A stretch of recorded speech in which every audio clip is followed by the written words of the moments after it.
स्वागत है आपका हमारे यूट्यूब चैनल में। तो आज की वीडियो में देखेंगे 9 क्लास का हिंदी का 5वां सेट। 4 सेट कंप्लीट है, चैप्टर वाइज भी कंप्लीट है। ना देखो तो प्ले लिस्ट में जाइएगा, मिल जाएगा वीडियो। आज 5वां सेट देखेंगे, उसके बाद फिर एक और सेट बच गया 6ठा सेट, उसको भी कंप्लीट करा देंगे। उसके बाद एग्ज़ाम में बैठिए, आराम से 40 में 40 नंबर आ जाएगा। ठीक है, तो चलिए शुरू करते हैं आज ये 5वां सेट। पहला क्वेश्चन में एक पैसेज दिया हुआ है, पैसेज पढ़ के और क्वेश्चन का आंसर देना है। भूखा व्यक्ति क्या पाप नहीं करता, अर्थात सभी पाप करते हैं। धन से छिन्न मनुष्य दयाहीन हो जाता है, उसमें कर्तव्य और अकर्तव्य का विवेक नहीं रहता। यदि देश आज के युग की है, यही देश आज के युग की है। चारों ओर डकैतियों, छीना झपटी और लूट खसोट सुनाई पड़ती है। कहीं बैंक लूटने का समाचार अखबार में छपा हुआ मिलता है, तो कहीं गाड़ियाँ लूटने का। मनुष्य के जीवन से आनंद और उल्लास जाते रहे हैं। उसे अपने और अपने परिवार की रोटियों की चिंता है, चाहे उसका उपार्जन सदाचार से हो या दुराचार से हो। आजकल श्रमिक हो या अनवरत बौद्धिक श्रम करने वाला विद्वान, सभी बेरोजगारी के शिकार बने हुए हैं। सही बात है। निरक्षर तो किसी तरह अपने पेट भर लेते हैं, परंतु पढ़े लिखे लोगों की स्थिति बहुत ही ख़राब है। तो ये एक पैसेज है, इस पैसेज को पढ़ना है और क्वेश्चन का आंसर देना। भूखा व्यक्ति क्या नहीं करता, तो पाप नहीं करता। धन से छिन्न मनुष्य क्या हो जाता है, तो वो दयाहीन हो जाता है। यानी जिसके पास बहुत ज़्यादा धन आ जाता है वो दयाहीन हो जाता है, लोगों के प्रति दया उसका ख़त्म हो जाता है। आज किस ओर डकैतियाँ, छीना झपटी और लूट खसोट सुनाई पड़ती हैं, तो चारों ओर है ना, हर तरफ। किसके जीवन में से आनंद और उल्लास ना जाने कहाँ गायब हो गया, तो मनुष्य के जीवन से आनंद और उल्लास न जाने कहाँ गायब हो गया। आजकल सभी किसके शिकार बने हुए, तो बेरोजगारी के शिकार बने हुए हैं। उसके बाद एक और पैसेज है जो कि कविता टाइप को ला, इस कविता को पढ़कर आंसर देना है। मन समर्पित तन समर्पित और यह जीवन समर्पित, चाहता हूँ देश की धरती तुझे कुछ और भी दूँ। माँ तुम्हारा ऋण बहुत है, मैं अकिंचन किंतु इतना कर रहा फिर भी निवेदन। थाल में लाऊं सजा कर भाल, जब भी कर दया स्वीकार लेना यह समर्पण। गान अर्पित प्राण अर्पित, रक्त का कण कण समर्पित। ये एक दोहा है। अच्छा, और भी है।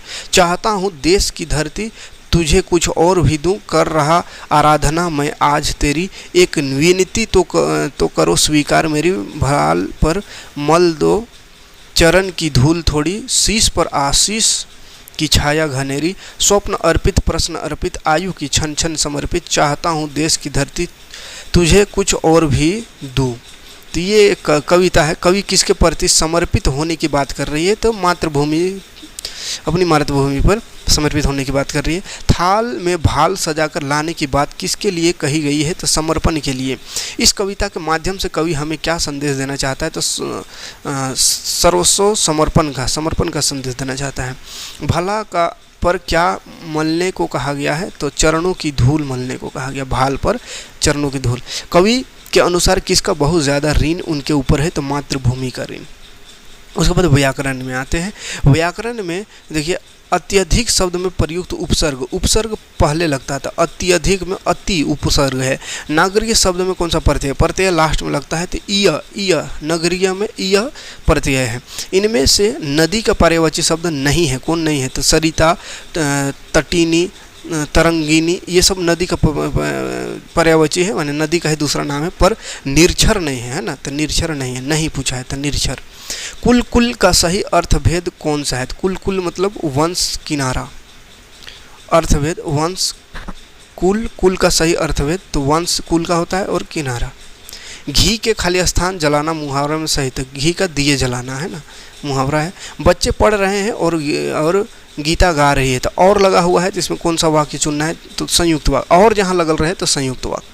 इनमें से संयुक्त वाक्य का उदाहरण कौन है, तो और जो लगल हुआ यहाँ देखिए, शाम हुई और तारे निकले, तो संयुक्त वाक्य है। साधु खाली स्थान होते हैं, कृपा कर विशेषण बनाकर खाली जगह को भरे। तो विशेषण, कृपा का विशेषण बनाकर, तो साधु कृपालु होते हैं। लेखक का स्त्रीलिंग का होगा, तो लेखिका होगा। तिथि का बहुवचन क्या होगा, तो तिथियाँ होगा, तिथियाँ। उसके बाद पाठ्य पुस्तक का क्वेश्चन में आते हैं। तो ये एक पैसेज है छोटा सा किताब से, इसको पढ़ना है। मानसरोवर सुभर जल हंसा केली कराही, मुक्ता फल मुक्ता चुंगे अब उड़ी अनत ना जाही, प्रेमी ढूंढत मैं फिरों प्रेमी मिले ना कोई, प्रेमी कौ प्रेमी मिले सब विष अमृत होए। तो प्रस्तुत पद के रचनाकार कौन है? तो ये रचनाकार इसका कबीरदास है। ठीक है, इस पद का मुक्ता फल कौन चुगता है? तो साधक चुनता है। मानसरोवर यहाँ किसके लिए प्रयुक्त हुआ है? तो मन रूपी सरोवर के लिए मानसरोवर प्रयुक्त हुआ है। प्रस्तुत पद किस कविता से लिया गया है? तो साखियाँ से लिया गया है। ठीक है, मानसरोवर सुभर जल हंसा केली कराही में हंस प्रतीक है किसका? तो भक्त हृदय का प्रतीक है। ठीक है, निम्न प्रश्नों का सही उत्तर चुनना है, यानी किताब से ही। कबीर के लिए हृदय किसके समान है? तो मानसरोवर के समान है। कबीर विरोधी थे, किसके विरोधी थे? तो पाखंड के, कर्मकांड के, भेदभाव के। तो सबका विरोधी, इनमें से सबका है ना, तो सभी हो जाएगा। कबीर के अनुसार मानसरोवर क्या है? तो मन या मानस मानसरोवर है। भक्तिकालीन कवि है कौन? कबीर भक्तिकालीन कवि है। कबीरदास का जन्म कब हुआ था? तो सन 1398 में कबीरदास का जन्म हुआ। अगला क्वेश्चन गद्यांश है, यानी फिर से किताब का पैसेज है, इस पैसेज को पढ़ना है और आंसर देना है। जटिल प्राणियों के लिए सालिम अली हमेशा एक पहेली बने हो रहेंगे। बचपन के दिनों में उनके एयरगन से घायल होकर गिरने वाली नीलकंठ की वह गौरैया सारी ज़िंदगी उन्हें खोज के नए नए रास्तों की तरफ ले जाती रही। ज़िंदगी की ऊंचाइयों में उनका विश्वास एक क्षण के लिए भी डिगा नहीं। वो लॉरेंस की तरह नैसर्गिक जिंदगी का प्रतिरूप बन गए थे। सालिम अली प्रकृति की दुनिया में एक टापू बनने की बजाय अथाह सागर बनकर उभरे थे।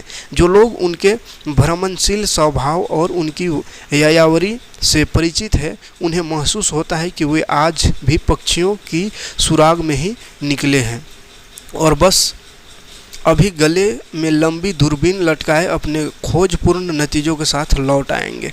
तो ये एक दो का चीज़ है, पैसेज है कहानी का।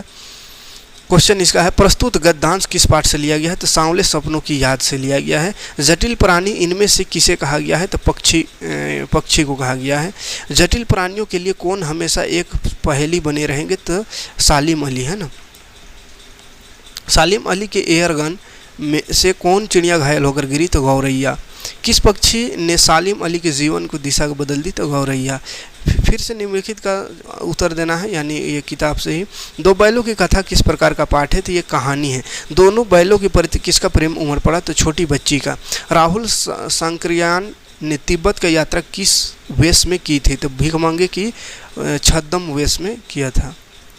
सांवले सपनों की याद पाठ के लेखक कौन है? तो जाबिर हुसैन।